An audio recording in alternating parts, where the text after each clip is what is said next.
Today, we're going to look at a silent crisis that's happening right now in homes all across Hong Kong. It's a story about your memories, about the chemistry that's trying to erase them, and a deadline that is coming up way faster than you think. I want you to think about that box of old home movies. You know, the one you have tucked away in a closet somewhere. It's got tapes of weddings, birthdays, your childhood, and you probably think, yeah, they're safe. But what if I told you that right now, as we speak, they're slowly and silently self-destructing? Because inside every single one of those cassettes and on every old photograph, there is a battle being fought. It's a fight against an invisible enemy. And to be honest, right now, the enemy is winning. So let's look at the evidence.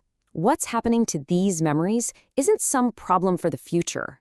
You could almost call it a crime in progress. And the clues, they're all around us. The situation here in Hong Kong is what experts call a perfect storm. It's this nasty combination of three powerful forces all hitting at once. First, a climate that is actively trying to destroy things. Second, the unstable chemistry of the media itself. And third, the fact that the machines we need to even play them are, well, they're disappearing forever. So let's unmask these culprits, shall we? Who are these silent attackers that are so busy trying to erase our history? Well, the first and probably the most relentless attacker is something we live with every single day in Hong Kong. It's the air, or more specifically, it's the humidity. Okay, so here's the heart of the problem, right here on this chart. International standards, the people who know how to make things last, say that tapes need to be kept at around 35 to 40% humidity. But the average humidity inside a typical Hong Kong apartment is double that, and it often spikes way, way higher. We're not talking about a small difference here. This is literally the difference between preserving a memory and watching it rapidly decay. All that constant moisture triggers this fatal condition in videotapes called sticky shed syndrome. The fancy term is binder hydrolysis, but what it really means is that the glue holding all the magnetic information, your memories, to the plastic tape, it just chemically breaks down. It turns into this sticky, gummy goo. So when you hit play, instead of gliding smoothly, the tape sticks to the machine, and the magnetic layer, your actual video, gets ripped right off. Now, for older film reels at negatives, the enemy has a completely different name, Vinegar syndrome, and you'll know it by the smell. No joke. The film base actually starts to decompose, and it releases the exact same acid that's in vinegar. The film shrinks, it gets incredibly brittle, and in the final stages, it can literally fuse itself into a solid block. Your home movie becomes a hockey puck of lost memories. And I bet you've seen this on old family photos, those reddish-brown spots. They're called foxing. And this isn't just getting old, it's an active process. It's one of two things.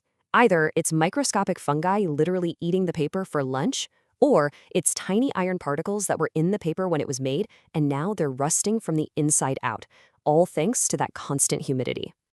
And mold. Mold is incredibly aggressive. It's not just a stain, it's a full-on physical and chemical assault. The spores are always in the air, right? But Hong Kong's humidity is like the on switch. Suddenly the mold sees the gelatin on your photos and the binder on your tapes as a food source. Its roots burrow in, cracking the surface, and it actually secretes enzymes that permanently etch the image.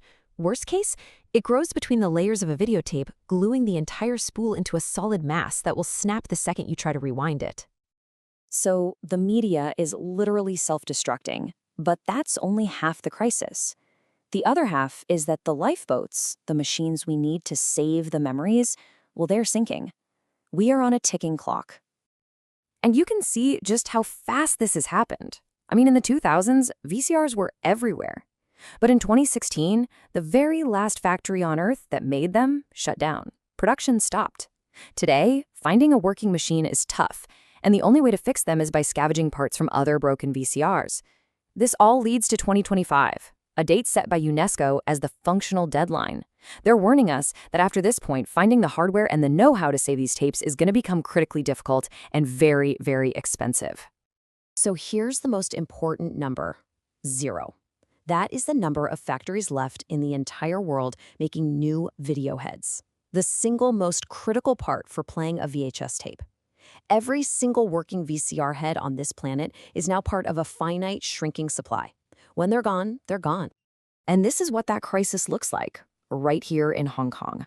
20 years ago, you could find a technician anywhere to fix your VCR, maybe for a couple $100. Today, the legendary Sifus of Apleu Street are retiring. there are no new spare parts, and a simple repair can cost more than the machine is even worth. The entire ecosystem of repair has completely collapsed. Okay, it sounds pretty grim, I know, but there is an escape plan. The threats are physical, which means the solution has to be digital. We need to get these memories off of the dying formats and into a safe, modern home. So once you go digital, the gold standard for keeping that data safe is something called the 3-2-1 rule. It's super simple. Have 3 total copies of your files. Keep them on at least 2 different types of media, let's say an external hard drive and then also in cloud storage. And this is the critical part, keep one of those copies offsite. The cloud is absolutely perfect for this because it protects your memories from a fire, a flood, anything that could happen at home. Now, if you're scanning photos, quality really matters. Just for a basic copy to look at, 300 dpi is fine. But if you want to truly archive it, you need to be aiming for at least 600 dpi. That captures enough detail to let you enlarge the photo later without it looking terrible. And for tiny things like negatives or slides, you have to go way higher, 1200 dpi or more, just to get a decent-sized image out of it. For video, if you decide to go to a professional service, these are the non-negotiables. They must use a time-based corrector, a TBC. It's a piece of hardware that stabilizes the shaky, wavy signal from an old tape. You should also ask for 2 files, a huge, lossless archival master file. That's your new digital original, and a smaller MP4 you can easily watch and share. And of course, if your tapes are moldy or sticky, they have to be professionally cleaned first or you'll just destroy them in the machine. So why does all this technical stuff matter? Why are we talking about this? Because this isn't really just about saving old media. It's about saving our story. This quote, I think, really gets to the heart of it all. In a city like Hong Kong, a place that has been through such immense and rapid change, looking back at our past, it isn't just a sweet feeling. It's actually how we figure out who we are today. It's how we build our identity. And this is the most crucial point. That video of your grandfather, that photo of your parents' wedding, that isn't just your family's story. It's a tiny, irreplaceable piece of the giant mosaic that is Hong Kong's collective memory. And when one of those little pieces is lost, the whole picture becomes just a little less clear for all of us. So what we know now is that our physical memories, they have an expiration dates. It's written in fading dyes and decaying plastic. The clock is ticking.